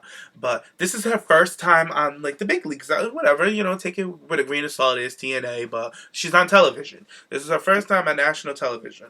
So she comes out there, and she's up there with Jade. And I thought, honestly, I got Havoc vibes all day. Slow. Oh, God, yes. Disconnecting, not engaging. Do you know what I hate when they're supposed to be a big, strong enforcer person? Uh-huh. That freaking zombie Frankenstein walk they do with their hands out. I call them dinosaur hands. They're like monster hands. That's what I call it. Because they're like, oh, it's so fucking annoying. And then I feel like she was so and then they had that little fumble outside of the ring when she was supposed to toss Jade into the staircase, but she was gonna throw Jade back into the ring, and Jade was like, no bitch, I have to go that way. And I was just like, oh, I understand you're nervous, girl, but you're seasoned. You should not be fucking up like this. And very slow paced and all this bullshit. And I was just over it. But I liked when that wasn't in this match, that was later on in the night. But and then she gets in the ring, she hits that little finisher on Jade. I like the finisher. I thought it was executed good. It was impactful. I like it. Yeah, it was good. It fits a strong monster kind of character. But it kind of reminded me of Tara's finish. Not Tara. Was it Brooke Tessmacher that would do that? I think it was Tara that was doing it, slamming them on the side of their faces. Yeah. Somebody was doing it. I think it was Brooke. It is. I liked it okay. I'm never a big fan of the tossy ones. I like it when there's a follow through kind of deal because I feel like that extra force of them following through. But at the same time, you have to think you're flying through the air. So, but I wasn't with it, and I have the hardest time with the TNA because I feel like they all look so damn ratchet. They do. I'm just like I can't. Like Jade, for instance, like someone please, she is your champion, and she looks like she freaking got her gear at Bargain Hunt. Like, it looks. What even is this? The top is too big for her. Like it's not fitted properly, and the shorts look huge on her. But I'm just glad that she got rid of the ruffles and all that bullshit. Like I'm glad, and the skirt. I'm glad that she got rid of that nonsense. Because the dollhouse. I hated the dollhouse. Me too. I really did. And their entrance made me want to just throw my TV. Their music was terrible to me. Maybe it's just me that thinks that. But I like the song. I love Courtney Love, but I'm not here for the dollhouse. I wasn't. No. And like, I'm not really gonna drag Sienna like that because that was like my first impression of her was that she was too slow and she wasn't as impactful as I would hope she would be. Because I've seen her down on the indies crowd and all that stuff. I've seen her be impactful and in your face and quick with it. But I feel like with TNA's booking, maybe they got into her head and told her how to walk very slow and stoic. But, like, it just doesn't work for me, especially in the modern It didn't work. It's like you were going for Nia Jax. You gave us Festus. What are you doing? Yeah. I just didn't like it. But... all right, what I will say, what I liked about TNA, I don't know if this was the same night, but I think it was Rosemary versus Gail Kim. Was it the same night? But I watched this match, or was that last week's? I don't know, because I didn't watch that match. Well, Rosemary, I think it was this week. Rosemary got a win on Gail Kim, and I was thrilled to the moon. Yes! Yeah, even though Maria kind of assisted, because Maria was distracting, then Rosemary spit mace in her face, and then hit her with a finisher, and she got the pinfall. But I was so glad that Rosemary won, and I'm glad that Gail Kim is busy elsewhere with somebody like Rosemary, because I know Rosemary kidnapped her a couple of weeks ago, and this is all because of Maria. Like, Maria's been setting up Gail Kim to fail ever since she got to TNA. So, I'm good with that. Like, that I like. So, there's some things that I like about TNA, and there's some things that I don't like about TNA. And what I really don't like about TNA is how they're treating their male superstars. How whack is that fucking show? It's terrible. They're losing all their guys to NXT. All their top guys. I mean, really... For Eric to lose Eric Young and what's so funny was like James Storm left, came back, Bobby Roode left. Bobby Roode is trying to get on to NXT now. Like he's been they've been saying that they've been seeing him a lot around the Performance Center and stuff like that. You know what? He might be signed too. They're just waiting for a day to fucking debut him. Look at Eric Young. I would be fine with it.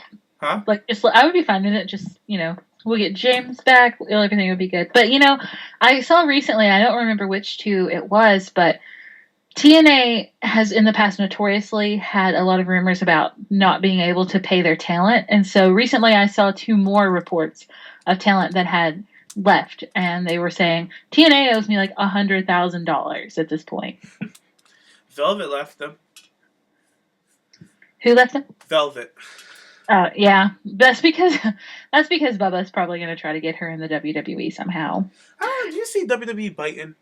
No, I don't, unless she had a severe upgrade. Because again, she was like the beautiful people. I like alternative clothing, and I understand that they had some of that cyber goth stuff going on, but mostly they just looked really trashy to me. Yeah. And so Velvet Sky to me always just looks really trashy. So maybe if she went more like alternative edgy versus trash. I'm a stripper at a bar in the lower part of Tennessee kind of deal. Well, they did say, because I remember listening to an interview with Angelina, she said that the whole thing that they were thinking of was like a porn production, because, they had the beautiful people and all that bullshit with the theme song and stuff. So that's kind of what TNA pitched them, and they kind of went off with that. So that's how the trashy look came up about. Who pitched that? Was that Eric Bischoff? That sounds like a... I don't know. No, well, I understand that's what their look's based off of. Hopefully, now that Velvet is free, she will do something about her damn hair.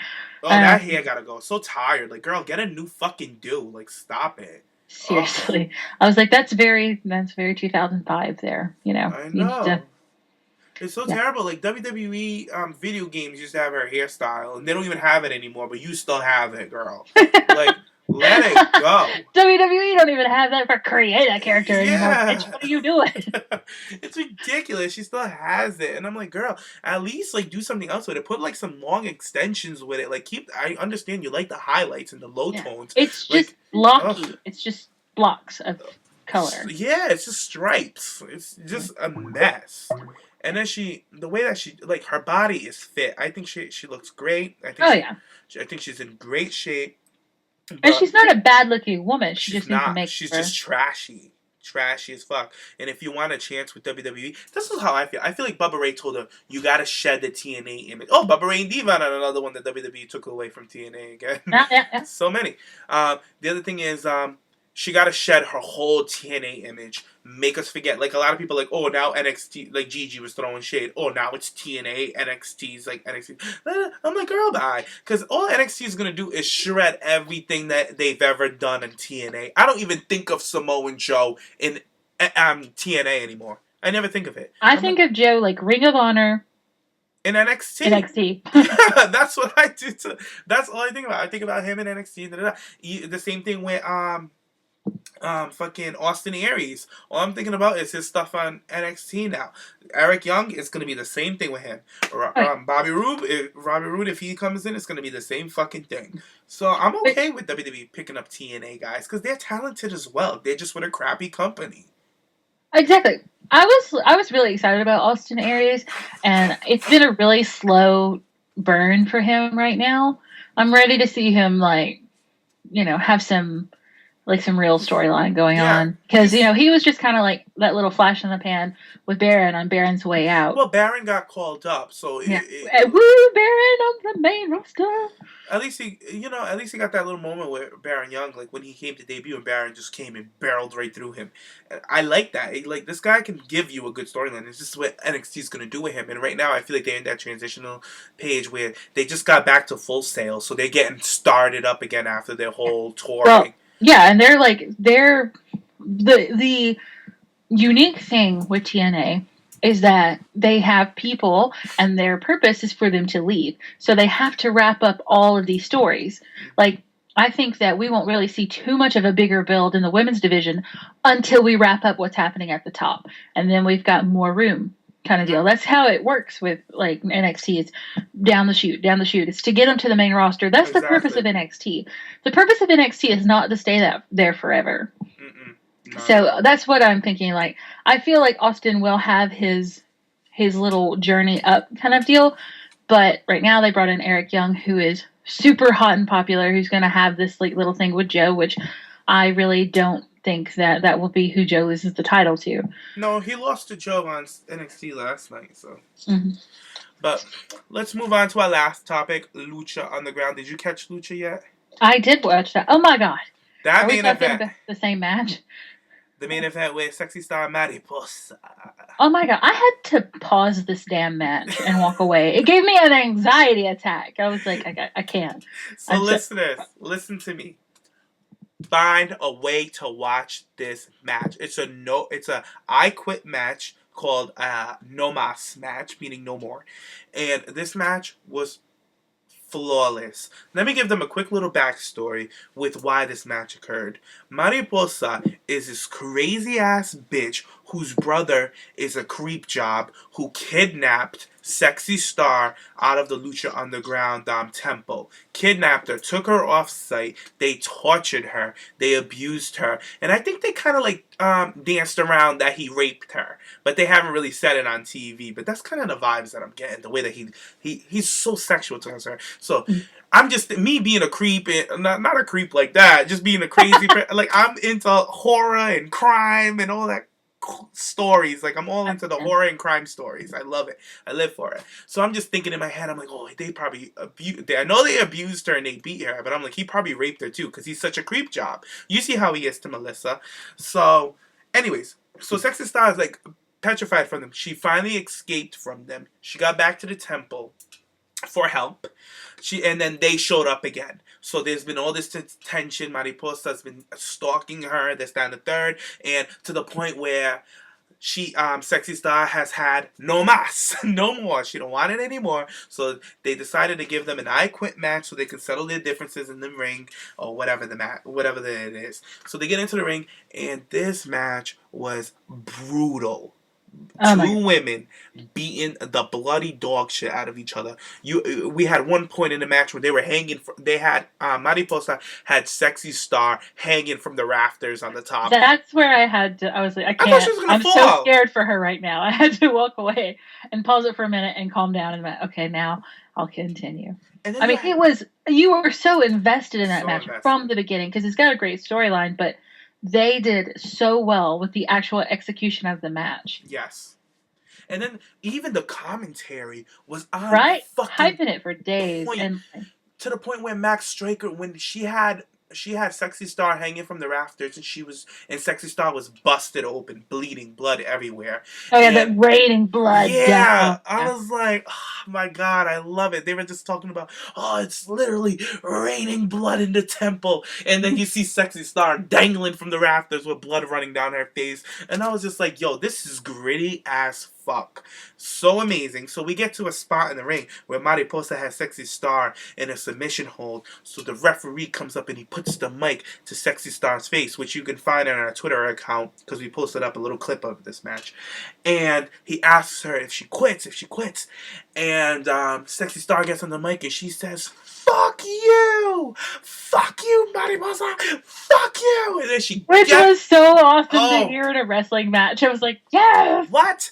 Bitch, when I tell you I got up from my couch and I was like, oh my god! I was like, no, she didn't. So I went and I put rewind and I recorded it to put it on a fucking on a Twitter account because I was just in shock. I was just like, oh my god, this is national television at 9 o'clock primetime TV, and the bitch is yelling, fuck you, Mariposa. That is history. And it's women?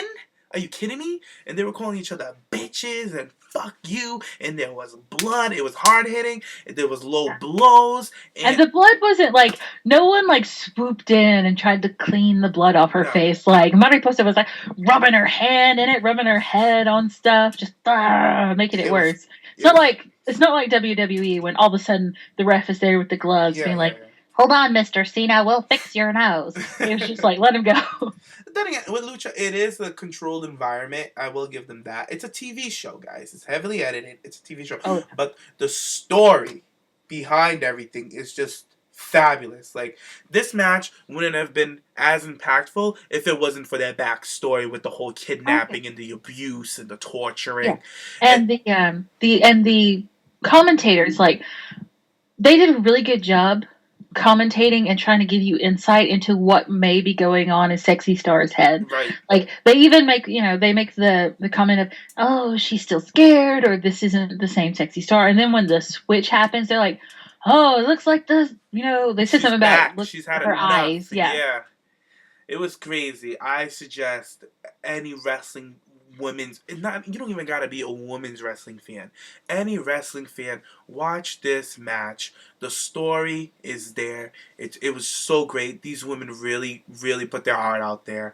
And I gotta give it to Mariposa as well. Like, she plays such a good, evil bitch. She's just so toxic. And it's so believable. Like, I really believe this woman tortured her. I believe it. Yes. Like, the beatdown that she put Sexy Star through in that match was insane. I can't say enough. Know how we know this is good. There was a run-in by two men in this match, and that was the furthest thing from my mind when we started talking about it. I just now remembered that, like, some dudes ran in. I love Marty the Moth, though. I think he's such a great character. I love that. Cause we had Kurt, Fandango in NXT when he was a little pervy or whatever. But this guy has taken it over the fucking level. Like, this guy is a legit creep. He's a creep.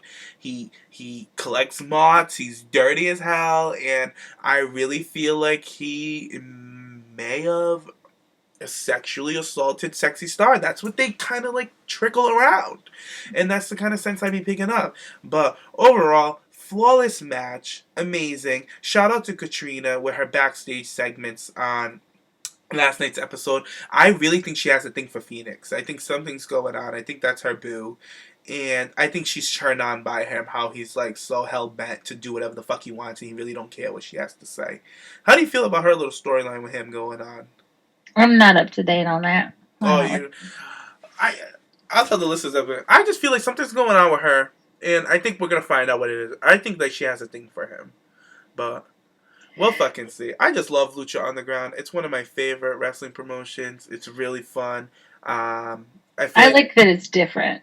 It's very different. That it is so produced and things like that, and I feel like live shows, wrestling events like WWE and TNA, especially with WWE, they do have, NXT, of course, never has any issues, but like SmackDown and stuff, they're pre-recorded kind of deal. Mm-hmm. They could maybe take some cues from what Lucha's doing. Definitely. It's great. Even with the live shows, they can pre-record something and air it while they have live shows. So right. The backstage vignettes don't always have to be live. No. Some of the best backstage, for instance, Mick Foley with the Faces of Foley, if you remember that vignette, when it introduced, I think it was introducing Cactus Jack, I'm not sure. But that was pre-recorded, and it was it's one of the most memorable ones. I do remember this one. I remember it. It's true, though. Like, the pre-recorded ones have always been great ones. That's why SmackDown has always had the best backstage segments. Because they're all pre-recorded and edited and put together properly. So when you watch it, you're thoroughly entertained. There's no mistakes. There's no hiccups. There's no long, awkward pauses. It's just on point. So it could benefit. But they need to capitalize that on SmackDown. Because SmackDown is a taped and edited show. They should get with it. TNA could definitely benefit from it, because one of the things I noticed about TNA is their god-awful camera angles on their backstage stuff. When they were doing that thing where it was kind of like they were filming through things, like they were hiding kind of deal, I was like, please just stop. And then they would have like an odd like rail like right on the corner of the screen, and they would have their big logo on the corner. It just looks visually ugly. Like when you're watching, it's just visually distracting. It's just like knock it off. And the other thing I want to read them on: are you TNA or are you Impact Wrestling? What the fuck are you guys? Right? That drives me nuts. What is it? It's supposed to be. It's Impact Wrestling. But I still call it TNA. Everyone else still calls it TNA. Aren't the titles still called TNA? Like, are you the Impact Heavyweight Champion or are you the TNA Champion? Like, I don't know. It's like, is it total nonstop action Impact Wrestling? I don't know. Confusing. They haven't even see, that's why they're in so much trouble. I'm over talking about TNA for today. But I think that's our show, Brandy. We've covered a lot today. We have, especially. I think we're almost at 2 hours. This is a very long show, guys, but there was a lot of stuff to chat about. There really was. I hope we didn't forget anything. Do you think we forgot anything, Brandy? Is there anything else that we should mention before we give out our Twitters? Not anything. I think I saw something a moment ago I might have wanted to mention, but I can't remember. The only other thing that I could think of is that there is now a possibility that there's going to be a women's tournament on the network. Like how they are doing the cruiser tournament. I think that'll be cool. But that's a new report out. Like I just saw that Diva Dirt released it 6 hours ago. So I heard that might be a thing. I heard that Stephanie's really heavy on that right now. So hopefully something like that does pop up. And also I wanted to make a quick little mention. We all know that Bret Hart was in Natty's corner for Payback pay-per-view. And he recently put out a comment that the only reason why he was out there was because Natty asked him to do it. And if WWE asked him to come back, he wouldn't have come back. He only came back for Natty to do her a favor. So it was a one-off. I want to take a moment to address that real quick. Go ahead. I love Bret Hart. Mm-hmm. Love him dearly. But it makes me so mad that they never used Natty's actual freaking father in anything. Well, he signed a Legends contract. He's been pretty decent being like clean and sober for a little bit now. Like it just if Ric Flair is in his daughter's corner, why wouldn't, Jim Neidhart be in Natty Neidhart's corner? Well, that's the same thing they did with Scott Hall. Like, you have to be 3 years sober before WWE can trust you. Like, they gave Scott Hall a deal. If you're 3 years sober, we'll put you in the Hall of Fame. And he completed that. Natty's father had the same opportunity, but he relapsed and went back to rehab. When was it? Like a year and a half ago? So he's on that road to recovery once again. So he basically had to start over again. So I can see why WWE has not embraced her father on TV, but yet they have signed him to a Legends contract, and he has signed autographs at the WrestleManias and all that good stuff. Like, he's out there, he has a booth, but they're not going to make him a on-screen character when he's still kind of a liability. So I can see they're protecting him. You know what I mean? So yeah, I just they I always. get you. And anytime she does the sharpshooter, shades of her Uncle Brett, but she does that discus clothesline. That's her dad's clothesline. Yeah. Like, why are we not being like shades of her father? Actually, Ronaldo probably says that. I haven't watched SmackDown in a while, but he probably says that. But Michael Cole's never gonna. Michael Cole can't get the names of the moves right half the time. They finally addressed the fucking Usos Umaga hip run to the corner. I'm so glad that it's finally Umaga, because the Usos have been bitching about that forever, and they finally complied. So I'm glad about that. But commentary, get your shit together.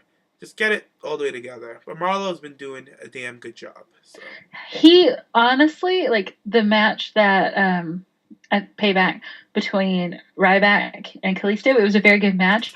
But him being on the commentator for that gave that match so much more life. Yeah, he really elevates matches. I think they hired him because they know he's going to take Cole's place when Cole decides to slide on out and ride out to the sunset.